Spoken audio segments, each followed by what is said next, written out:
Hey everybody, today we're going to be drawing just whatever comes to mind. I don't really have a theme, rhyme, or rhythm for today's video because I just wanted to start the year off by exploring whatever comes to my mind. And I also wanted to talk quite a bit about creativity and how I sustain this excitement about my art when I'm constantly drawing, especially when you have a specific style. I know that a lot of people get kind of burnt out on their art, especially when they've been producing for so long. So today I'm just going to be focusing on the new year, my goals, and creativity in general. I hope that it helps inspire you, and the tea and the chill vibes and music helps to inspire you to start creating again as well.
Here you can see I was struggling quite a bit with the hand. I don't know why, but I never really used references, especially as of lately. So when it comes to my art, I'm imagining things based on the anatomy and things that I've studied over the years.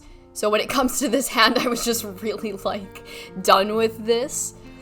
But besides the point, I know that with creativity, a lot of people are probably struggling because when there's a lot of isolation or not a lot of freedom to go out and about, artistic creativity is probably a little bit restricted. And in my case, that's also very true because I love nature. I love going to the mountains. I love walking around, seeing people. I'm very social and extroverted.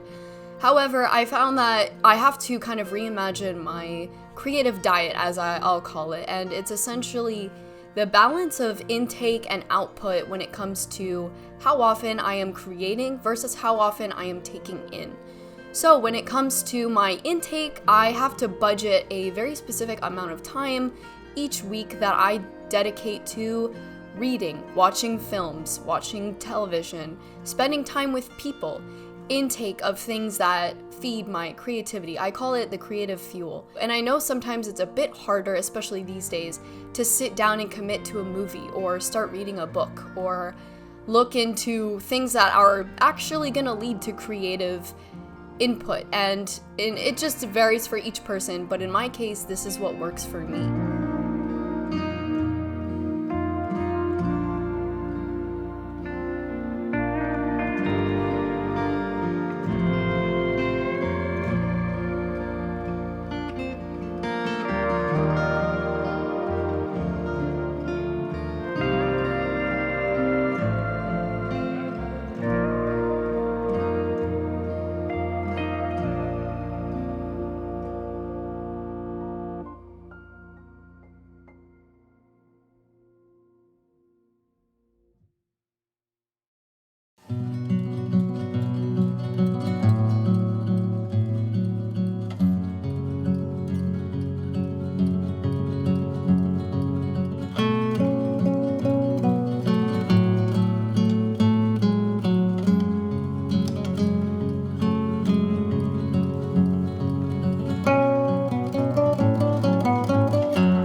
just wrapping up the first look. I gave her some body art and a lot of jewelry, rich colors. I really love mixing cool colors with rich magentas, so I had this green with this really bright pink belt and some accents of gold. I also am experimenting with some new markers and some new ink. I am using gel for the base of this drawing instead of my typical ballpoint. So in terms of my goals for 2021 as an artist, I really want to be open-minded and experiment with different materials, different mediums, and try using different ink markers and gel pens. So instead of just sticking to my typical style, I tried this new effect, this new marker. So this is the final look.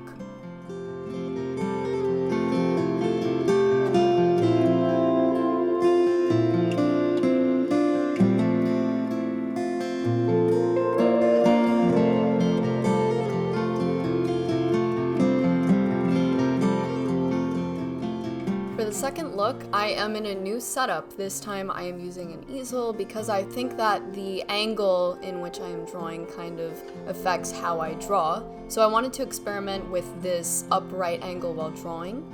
And I think it's really fun. I actually used to do fashion illustration classes where I was on an easel and I would demonstrate a croquis while I was upright. So I kind of find this angle to be very comforting. In addition, I am using a very thick marker that kind of allows my lines to be a bit more prominent, and so I don't need to draw as many or as detailed. So it's a very different look than the last one, but again, experimentation is key to keeping creativity updated and exciting. So I found this one to be really fun and new, and also have some new tea and a new environment. So here is the second look.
As you can see, today I'm in a very jumpsuit state of mind. I am currently designing and sewing a couple of jumpsuits from fabrics that I found at a local IKEA, so I was trying to actually draw some ideas that I wanted to create, and that's why I keep designing variations of the same jumpsuit. This is typically what my design process looks like, so you're actually seeing it in action. I just open-mindedly create a bunch of variations of how the panels would fit and different ways that I could add fabrics and fit it. So this was a really fun little project of the jumpsuits and experimenting. I also am trying different colors. As you can see, I am trying to figure out which neutrals to have with accents, and it was just a really fun little experiment. So this is the second jumpsuit. I promise the third look is not a jumpsuit, but this is the second look.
This is basically the final look. It was definitely one of the fastest drawings that I've done in a video, and I'm kind of keeping in mind feedback that I've received from people that some of my simplest, quickest drawings are actually my best. So I actually intended for some of these to be really simple and sketchy, and it just has the essence of my style, which is very straightforward and sketchy and linear. So this is the final look. I kept it very minimal, and I find it to be one of my favorites, and this is just another jumpsuit. So here's the second look.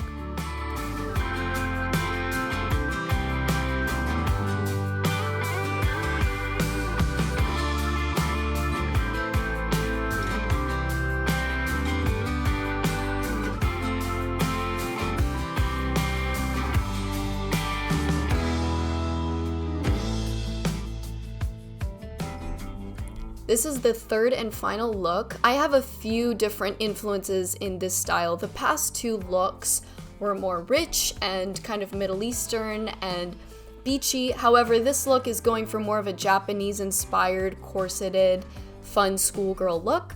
So I had a lot of fun making it kind of feminine and dark simultaneously. And side note, I'm drinking this really amazing ginger peppermint tea that I've been obsessed with lately.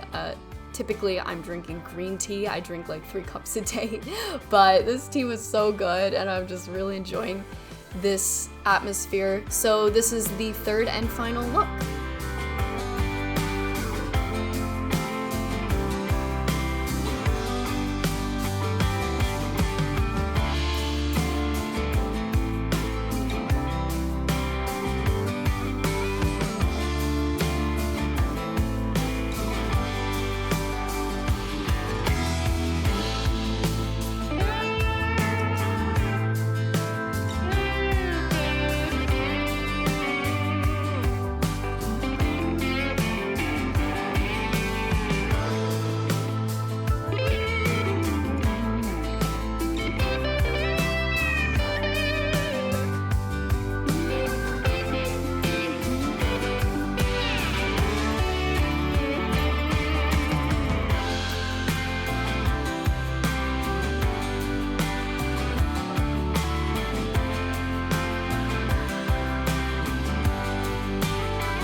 As I'm wrapping up this look, I'm just adding some accents. I have a base of neutrals with this beige under top with the really sharp corseted magenta top.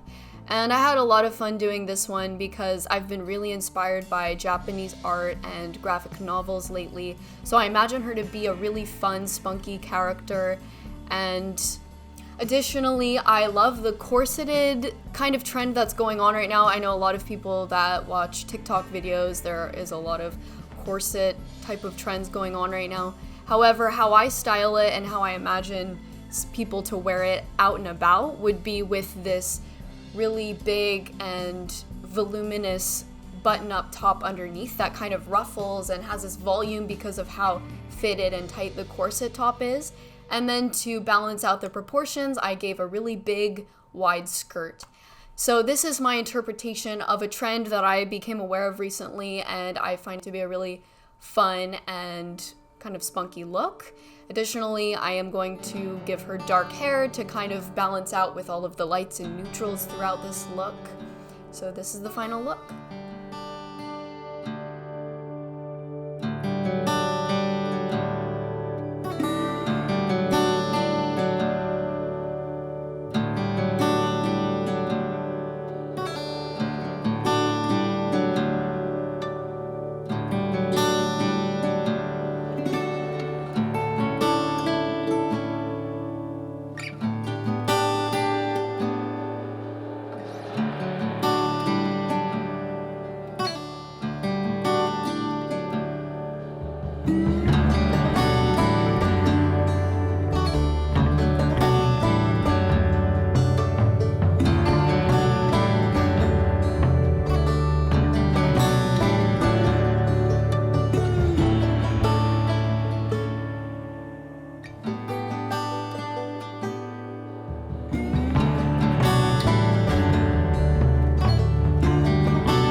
This is the completed final look, and I'm just finishing up with a bit of shading and sharpening the edges. I really love this part of the drawing when I just sharpen every detail that I want to really pop from the rest of the drawing, because typically I'm using really thin lines, and then towards the end I only want certain parts to stand out where the light isn't hitting it. So I additionally typically add little details in the muscles, even though they're extremely elongated, unrealistic proportions as croquis figures, but I still find it to be a stylistic detail that I enjoy as the artist.